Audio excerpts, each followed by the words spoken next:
Hey friends, Julie here. Welcome back to my channel.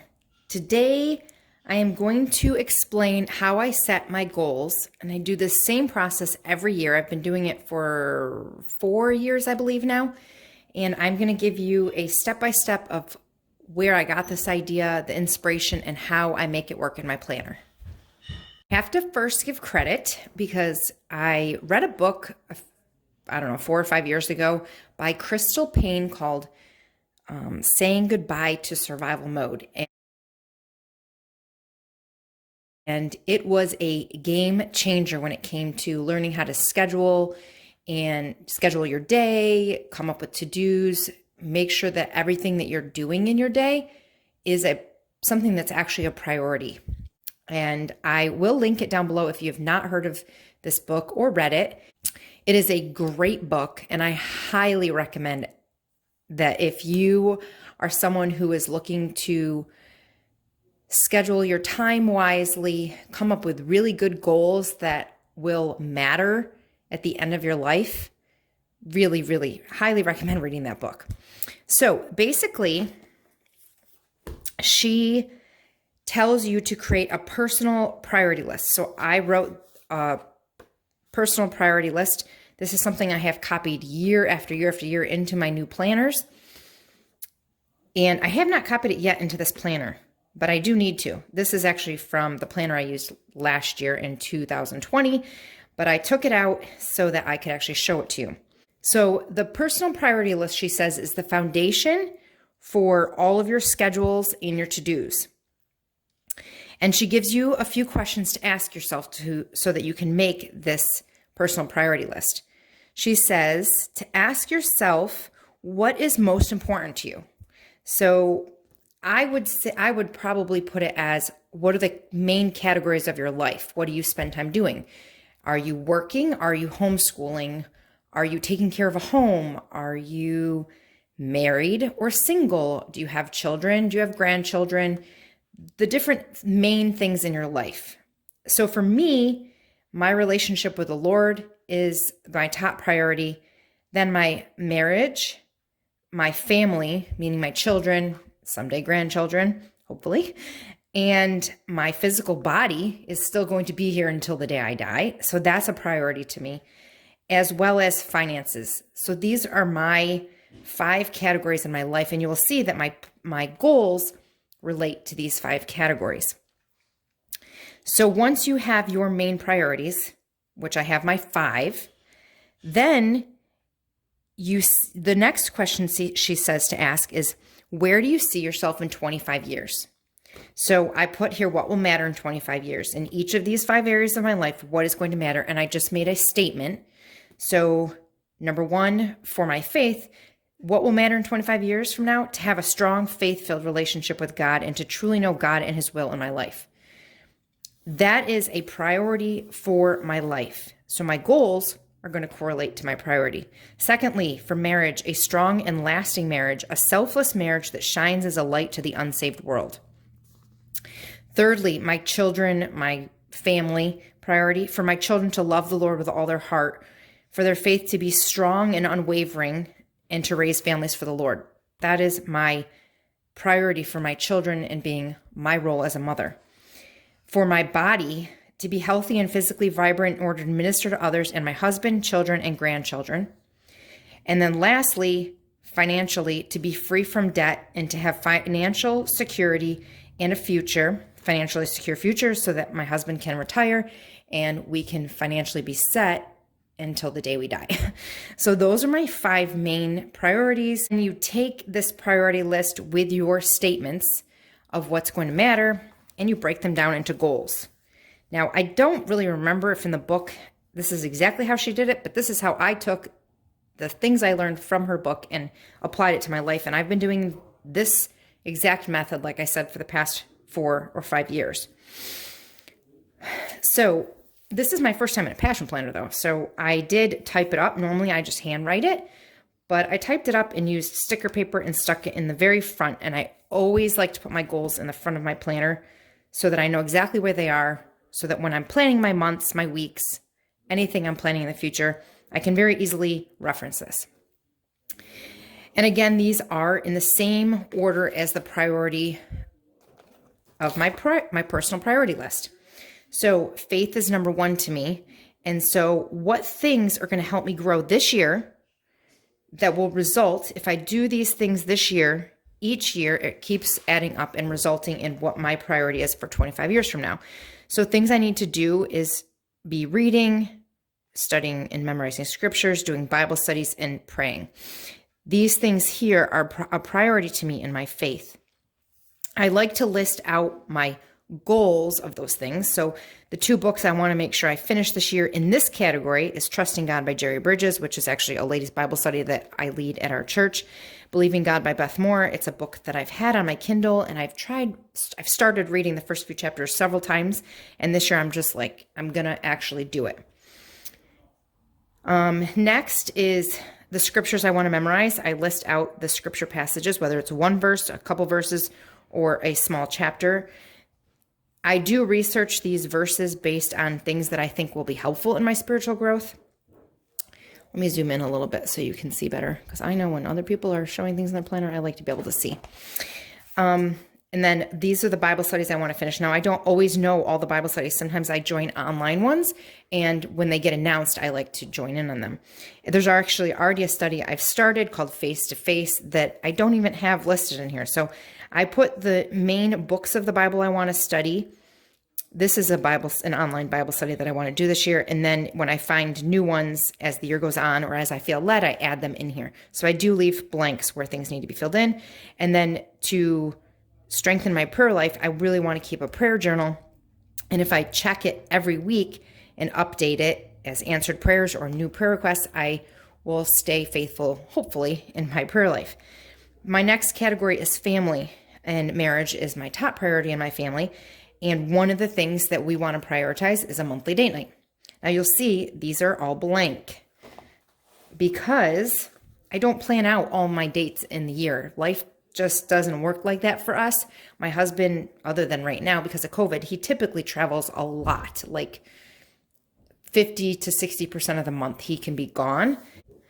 So sometimes our date nights are, hey, let's go grab breakfast because we have time this morning. So I don't fill them in here. But so while I don't actually put the dates in here until it happens, it almost becomes a journal. So at the end of the year, I'm like, oh, we did this, or we went on this trip, or we did the bed and breakfast, or whatever it is we did. This also becomes a journal of what we did. But if you go in the back of my planner, and this is the same, even though this is a new planner for me, this is the same for every planner I've had with my goal setting. I keep the ideas back here. So I always have a page to reference for unique ideas. Now, obviously going out to dinner, watching a movie, things like that, I don't need to put in here because they're simple, easy to remember type dates. But these are things that I've had on Pinterest, or we found or heard of. Like if I hear of a new restaurant in the area that I really want to try, I write it down here, which I actually should transfer that over because I have some of those in my other planner of a few restaurants. But these are just unique date ideas if we want to do something different and fun. The same thing with some kids' ideas. And you'll see, I might as well just reference it now since we're back here, but my book list is back here. If it has an asterisk, it means I already own the book, whether it's on Kindle or actual paper book. And if I don't have an asterisk next to it, that means that I want to buy it this year and read it if possible. Movie ideas, different things like that. So all of my lists in the back help me with my goals. They give me the ideas to fill in these pages. So then another thing we do every year, and we have done this every year, we've been very faithful to it, is make sure that we take a vacation, just my husband and I, because time away will strengthen our marriage. A marriage retreat, which we've done a few of them. We haven't been consistent every year. And last year, unfortunately, because of COVID, we had paid for a marriage retreat and it got canceled. Then they postponed it to this year, and it's supposed to be in March, and they just canceled it again. So as of right now, we don't have a marriage retreat to go to. And then a book that we want to read, we just try to read one book a year together. And we do this usually in bed, before we go to bed. We read a little bit of a book. And this is the book that we want to read this year, This Momentary Marriage by John Piper. Next would be family. Obviously, spending time with our kids is a priority. Now, we do typically have dinners together most of the time, but these are special nights where we rent a movie, go out somewhere and do something, go ice skating or hiking, have a game night at home. Like, it doesn't have to be expensive, but this is again where I will track those things after we've done them for every month. And there's 12 spots in both the dating and the family night. Taking a family vacation is super important to us. That's something that we do every year. And then this is a book that I want to read, Growing Up Social, to help me with raising and teaching my children. And then I also have other family related things. I want to send my daughter, who is married and lives in the Charlotte area, I want to send her an encouraging text every single week, whether it's a Bible verse or just an I love you, I'm thinking of you, praying for you. But I want to make sure that I stay connected to her. She's a nursing student, married a year, lives away from home. I want to make sure I'm staying connected to her. My second oldest son is graduating this year, so I want to make sure I plan his party, and then birthday plans for all of the kids and my husband this year. Next would be my personal self, which is my health and my physical well-being. So this is actually a new thing for me, is to every month do one thing that is self-care or just something fun for myself, whether it's going to get my hair done, going to the nail studio, doing my own nails at home because I have the gel kit and the light and everything, or getting a massage, taking time to read a book, whatever it might be. I want to track that here. This is the book I want to read, Food Over Medicine, that's related to my health. It says stay at 35 pounds, but it should be 135. That would not be healthy. I have to fix that. Run a 5K this year. That's always a goal of mine. And I have run 5Ks before, but I'm hoping that COVID opens up a 5K. Lift weights 3 days a week. Stay gluten-free. I do need to be gluten-free. I've had blood work done. And I need to have my allergy testing. This is something that my doctor has been on me for about a year now, and I still have not gone to get allergy testing. So that is something I really need to do this year. And then social, which is not really part of my goals, but I consider it part of my personal well-being and happiness, is to have friends. And so something that we always want to do every year, this has always been a consistent plan, is that have one family over per month. Now, it doesn't mean we're only going to have one family over. There are a few families that we actually get together with regularly. They will not make this list. This is like people that we always say, oh, we need to have so-and-so over, and it never happens. So we want to prioritize having people over. Now, obviously with COVID, this did not work very well last year. Half of the year was just blank. And then we always like to have 2 larger parties where we just invite a whole bunch of people. And one of them will be my son's graduation party. Usually it's the Super Bowl is another one that we do, and 4th of July is another one we do. But I'm not sure what it will be this year. It's just different with COVID and regulations of how many people can get together. So I left it blank. Bi-monthly girls get together. This used to be a monthly goal of mine, but I seem to not always find the time, and I don't want to stress over not accomplishing my goals. So I am just going to do a bi-monthly get together with a girl. Now that means I could go to a ladies retreat with several girlfriends. I could have some girls over for a party, or it just means I'm having lunch with one of my friends. So something to make sure that I'm getting together with my friends. Another thing I want to do, this is actually something I stole from my sister's goals. She does a monthly gift for a different friend or relative every month. And I thought that would be so cool. So I'm adopting this, and I'm going to pray for this person. So one person each month, not that that's the only person I pray for, but I want to make sure that every day, if possible, I'm prioritizing to think about that person and pray for them. And then at the end of the month, I want to send them a gift and a little note just telling them, I've been thinking about them and praying about them this month. And then next would be the finances. And that would be to pay off. We have one little credit card left. We recently paid off a ton of debt, but we have a little bit left on one card. We want to start investing $500 per month, and we want to add $100 per paycheck to our regular savings account. And my goal is to make $800 a month on YouTube this year. and to do one photo shoot per month. I do photography. And in order to get to this one photo shoot per month, some months it's more than that, but there are several months, usually in the winter, where I don't have any. I want to update my website and start an Instagram relating to my photos, my photography. And then home, which again, I don't really have in my priority list, but because my home, we move kind of often, and so my home changes, but my home relates to my family and that kind of thing. So this is also in here. So I like to keep track of the projects and the decorating things we want to get done. This year's kind of hefty because we recently bought a fixer-upper, so there's just a million things that need to be done. But the biggest thing is an addition and a garage. We also need to get a roof. When we're doing those things, we're also going to have everything sided. We have to paint the entire upstairs, paint the laundry room, get a new AC and furnace. I would like to buy a new sectional for our basement. We did this already. Built-in cabinets and shelving around the fireplace in the basement. And then my boys' rooms are painted and they've been remodeled and everything, like new drywall and all that kind of stuff, new lighting, but we haven't actually decorated their rooms. So that's something I really need to do, and their bathroom as well. And then some organizational projects. Some of the places in our house we moved in and it's kind of like, just throw things in the closet to get unpacked. And I know I need to go back through and make sure it's organized better. And then lastly, YouTube and Instagram. Now these goals were before I actually decided to start a planner channel. That was kind of a last minute decision. And so on my other channel, which is a DIY and budget home decor channel, I would like to hit 20,000 subscribers this year. In order to do that, I need to make sure I'm posting 2 times a week.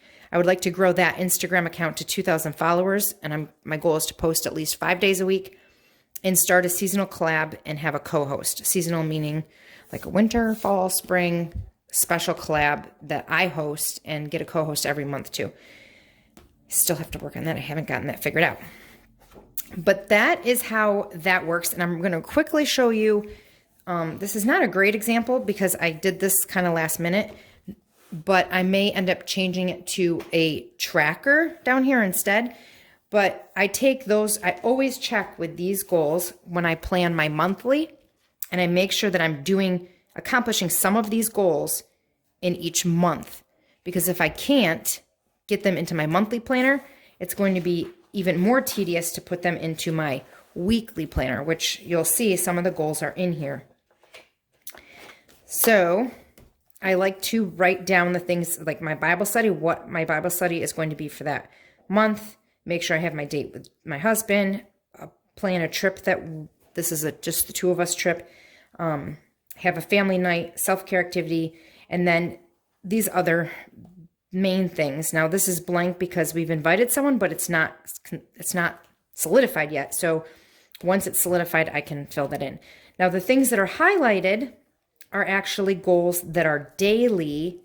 And so I needed a way to track them so that I can look at this and say, okay, I've accomplished these goals. So I used a highlighter in different colors, and all I'm going to do, this is today. This was yesterday.